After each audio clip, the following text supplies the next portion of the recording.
अमृतसर का लाल ईंटों वाला रेलवे स्टेशन, जिसके स्टेशन मास्टर थे छैनी सिंह। छैनी सिंह ने पाकिस्तान से आई हुई एक ट्रेन 10 डाउन एक्सप्रेस में जो दृश्य देखा, वो दृश्य उनकी मृत्यु तक, उनके अंतिम सांस तक उनके दिमाग से नहीं निकल पाया होगा। यदि छैनी सिंह की जगह आप और हम होते और वो दृश्य इस प्रकार का देख लेते, तो हमारे भी दिमाग से इस प्रकार का चित्र कभी नहीं निकल पाता। इस वीडियो में एक तो इस घटना पर बात करेंगे, दूसरा दो लड़के, एक कुलदीप सिंह और एक याकूब। कुलदीप सिंह जो लाहौर के रहने वाले थे, याकूब जो अमृतसर के रहने वाले थे। दोनों का धर्म अलग, दोनों के देश अलग, लेकिन दोनों की आयु समान और दोनों के साथ में जो उत्पीड़न हुआ वो एक जैसा था, लगभग एक जैसा था। हालांकि हर जगह क्रिया की प्रतिक्रिया हो रही थी। पिछले वीडियो में भी मैंने आपको बताया, इस वीडियो में भी हम इस बात पर चर्चा करेंगे। इस वीडियो का जो सोर्स है वो है फ्रीडम एट मिडनाइट, जो डोमिनिक लापियर और लैरी कॉलिंस के द्वारा लिखी गई इंटरनेशनल बेस्ट सेलर बुक थी। मैं रमन भारद्वाज, आइए शुरू करते हैं।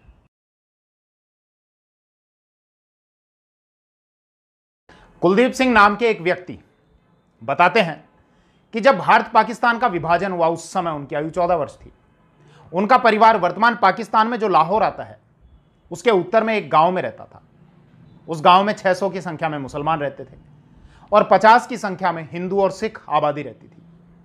जब भारत पाकिस्तान का विभाजन हुआ और दोनों ही स्थानों पर जब दंगे भड़क उठे, तो कुलदीप सिंह ने देखा कि कुछ दंगाई उनको मारने के लिए हथियार लहराते हुए उनके घर की ओर आ रहे थे।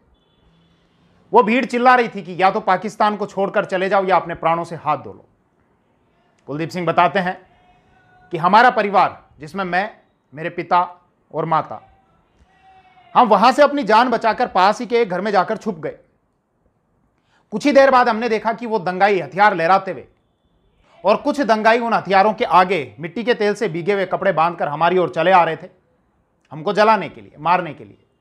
हमने उस घर से उन पर ईंट पत्थर फेंकने शुरू किए। उन दंगाइयों ने एक सिख को पकड़ लिया और सिख की दाढ़ी में आग लगा दी। कुलदीप सिंह बताते हैं कि उस सिख ने जलते हुए, मतलब दाढ़ी में आग लगे लगे, एक मुसलमान के सिर पर पत्थर मारकर उसको मार दिया और फिर बाद में वाहेगुरु का नाम लेते हुए स्वयं भी प्राणों का त्याग कर दिया। कुलदीप सिंह ने आगे बताया कि मैं बहुत डर गया था और भागकर उस घर की छत पर चढ़ गया। वहां पर मैंने कुछ और ही नजारा देखा। वहां मैंने देखा कि बहुत सारी महिलाएं वहां छत पर खड़ी थी और उन्होंने आग लगाई हुई थी। और वो महिलाएं नीचे वो दृश्य देख रही थी, जो दृश्य हो रहा था कि वहां पर पकड़कर दंगाइयों के द्वारा लोगों को मारा जा रहा था। महिलाएं इस डर में थी कि वो दंगाई वहां पहुंच जाएंगे और उनका बलात्कार करेंगे, तो इसीलिए उन्होंने छत पर आग लगाई। उन महिलाओं में से कुछ के गोद में बच्चे थे। उन महिलाओं ने अपने बच्चों को उस आग में फेंका और उसके बाद स्वयं भी उस आग में कूद पड़ी। मुझसे ये सब देखा नहीं गया, अंधेरा हो चुका था और मैं उस घर की छत से कूदकर पास में ही एक पेड़ था, उस पेड़ पर जाकर बैठ गया। 6 घंटे तक मैं उस पेड़ पर बैठा रहा। पेड़ पर बैठने के दौरान मैंने देखा कि दंगाइयों के द्वारा 2 महिलाओं को, 2 लड़कियों को जो बेहोश थी, उनको अपने कंधे पर टांग कर ले जाया जा रहा था। और उस पूरी आबादी में से मात्र हम 3 लोग ही बचे थे। एक मैं, मतलब कुलदीप सिंह, और 2 वो लड़कियां जिनको लेके जाया जा रहा था, जो बेहोश थी। कुलदीप सिंह आगे कहते हैं कि जो लोग जल गए थे उनकी बहुत बदबू आ रही थी, काफी देर से बदबू आ रही थी। मैं पेड़ से उतरा और उतरकर पास ही में भूसे के एक ढेर में जाकर छिप गया। मैं रो भी नहीं पा रहा था, केवल सुबक रहा था। सुबह हुई। मैं इस उम्मीद में कि मेरे माता पिता बचे हैं या नहीं बचे, उनको ढूंढने के लिए गया। मेरे दिमाग में ये सवाल चल रहे थे कि या तो उनको मार दिया गया होगा या फिर स्वयं उन्होंने अपने प्राणों का त्याग कर दिया होगा। जब मैं उनको ढूंढने के लिए गया तो मैंने देखा एक कमरे में जहां बहुत सारी लाशें पड़ी हुई थी और मैं उनको सभी को जानता था। फर्श पर रक्त था, चारों तरफ खून ही खून था। मैंने ढूंढने की कोशिश की मेरे माता पिता को, लेकिन मैं पहचान नहीं पाया, मेरे माता पिता को नहीं खोज पाया। वहीं पास में एक छुरा था, उससे मैंने अपने केश काटे ताकि मैं मुसलमानों जैसा दिख सकूं और उसके बाद फिर अपने प्राण बचाते हुए मैं वहां से चला गया। एक घटना और लूंगा मैं याकूब की, लेकिन उससे पहले अमृतसर का जो लाल ईंटों वाला रेलवे स्टेशन, वहां की घटना के बारे में आपको जानकारी देता हूं। उसके बाद फिर याकूब के बारे में भी बात करेंगे। याकूब जिनकी आयु 14 वर्ष थी और याकूब जो अपने परिवार में बचने वाले इकलौते व्यक्ति थे, उनके साथ भी कुछ कुछ इसी प्रकार की घटना हुई जिस प्रकार कुलदीप सिंह के साथ में हुई थी। पहले अमृतसर की बात करते हैं। अमृतसर का लाल ईंटों वाला रेलवे स्टेशन, स्टेशन मास्टर थे छैनी सिंह। छैनी सिंह ने नीले रंग की टोपी पहनी हुई थी, हाथ में लाल रंग की झंडी थी कि ट्रेन आएगी और ट्रेन को झंडी दिखाकर वो रुकवा देंगे। प्रतिदिन की तरह उस दिन भी बहुत भीड़ भाड़ थी। भले ही टिकट घर हो, आसपास की धर्मशालाएं हो, प्लेटफॉर्म हो, बहुत सारे लोग वहां पर खड़े हुए थे, इस उम्मीद में कि जब वहां पर ट्रेन आएगी तो ट्रेन से जब लोग उतरेंगे या उनके उतरने से पहले वो ट्रेन में चढ़कर अपने लोगों की तलाश करेंगे जिनको भागा दौड़ी में वो पीछे छोड़कर आ गए थे, या उनके गांव से अगर कोई व्यक्ति आया होगा तो उस व्यक्ति से पूछेंगे कि हमारे किसी मिलने वाले को तुमने देखा क्या। बहुत गहमा गहमी थी, बहुत भीड़ थी। पाकिस्तान से चलकर ट्रेन आई 10 डाउन एक्सप्रेस, 8 डब्बों की वो ट्रेन थी। छैनी सिंह ने लाल झंडी दिखाई और ट्रेन को रुकवाया।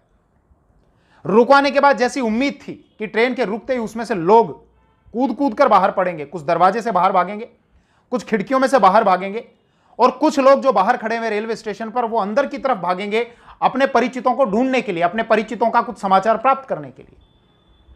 लेकिन उस दिन हुआ इसका बिल्कुल विपरीत। जब ट्रेन रुकी तो ट्रेन के रुकने के बाद ट्रेन की खिड़कियां सभी खुली थी, लेकिन ट्रेन में से एक भी चेहरा बाहर नहीं झांक रहा था। स्टेशन मास्टर छैनी सिंह को कुछ समझ में नहीं आया कि आखिर ये क्या हुआ, क्या ये ट्रेन खाली आई है पाकिस्तान से, 10 डाउन एक्सप्रेस। छैनी सिंह ने दरवाजा खोला और दरवाजा खोलकर जैसे ही वो अंदर घुसे, उनके दिमाग में जो चित्र छपा, जो दृश्य उन्होंने देखा, वो चित्र, वो दृश्य उनके अंतिम सांस तक उनके दिमाग से नहीं निकल पाया होगा। छैनी सिंह ने देखा कि चारों तरफ लाशों के ढेर पड़े हुए हैं।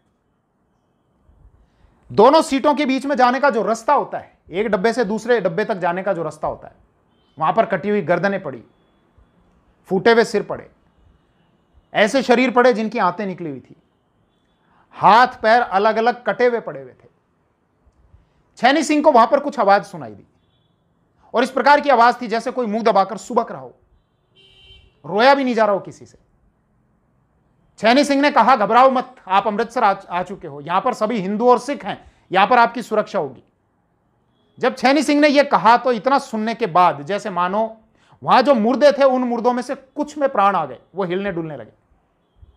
छैनी सिंह ने देखा कि एक महिला जो सुबक रही थी, रो नहीं रही थी, सुबक रही थी, रोया नहीं जा रहा था, इतनी डरी हुई थी। उस महिला ने अपने बगल में पड़ी हुई एक गर्दन को उठाया, एक पुरुष की गर्दन थी, और उसको अपने सीने से लगाकर चीख चीख कर रोने लगी। वो गर्दन उसके पति की गर्दन थी।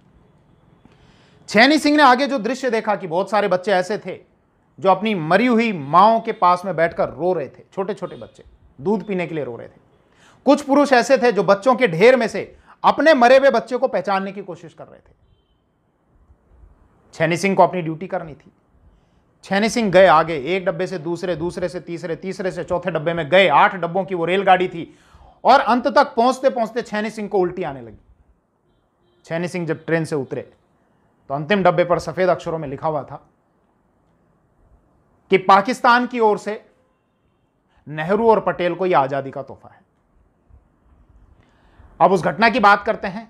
याकूब जो 14 वर्ष के थे, अपने परिवार से बचे थे, और उनके साथ भी उसी प्रकार की लगभग वैसी घटना हुई थी जिस प्रकार की घटना कुलदीप सिंह के साथ में हुई थी।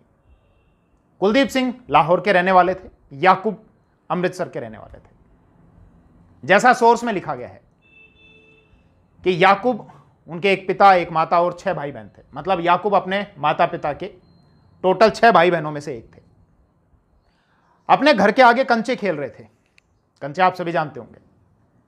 याकूब ने देखा कि दंगाइयों की एक भीड़ आ रही थी और उन दंगाइयों ने लोगों को मारना शुरू किया। याकूब ने कहा, मेरा जो भाई था, मेरे भाई के, छोटे भाई के सीने में भाला रोप दिया गया। हमारे ही लोगों ने अपनी औरतों को मारना शुरू कर दिया था ताकि वो दंगाइयों के हाथ में ना पड़ जाएं। जब मेरे छोटे भाई के सीने में भाला जब रोपा गया तो मेरे पिता पागल जैसे हो गए। उन्होंने तलवार उठाई और तलवार लहराते हुए इधर उधर दौड़ने लग गए। मैं भी जाकर पास ही के गन्ने के खेत में छिप गया। मेरा पिता भी दौड़ता रहा। वो आगे एक खेत में गया, खेत खुला था इसीलिए दंगाई उसको नहीं पकड़ पाए। तो दंगाइयों ने उसके पीछे कुत्ते लगा दिए। कुत्तों ने मेरे पिता को पकड़ लिया, पैर नोचने लगे। मेरे पिता से भागा नहीं गया तो दंगाइयों ने मेरे पिता को पकड़ लिया और उसके बाद मेरे पिता को जमीन पर पटक कर पिता की बोटी बोटी कर दी गई और फिर उसी लाश को वहीं पर कुत्तों को खाने के लिए छोड़ दिया गया। वीडियो बनाने का अर्थ केवल इतना सा था, जैसा मैंने पिछले वीडियो में भी आपको बताया था, कि जब भावनाओं का ज्वार उमड़ता है तो धर्म मैटर नहीं करता। भारत पाकिस्तान के विभाजन के समय हमने देखा, अगर आपने नहीं पढ़ा तो आप सोर्सेज को पढ़िए, आपको पता लगेगा कि जब भारत पाकिस्तान का विभाजन हुआ उस समय जो लोग मरे थे वो सभी धर्मों के थे। ना जाति मैटर कर रही थी, ना धर्म मैटर कर रहा था, केवल भावनाओं का ज्वार उमड़ रहा था। हर जगह क्रिया की प्रतिक्रिया हो रही थी। बलात्कार का बदला बलात्कार, हत्या का बदला हत्या, आंख का बदला आंख, हाथ का बदला हाथ। इस वीडियो में इतना ही। Thank you. जय हिंद।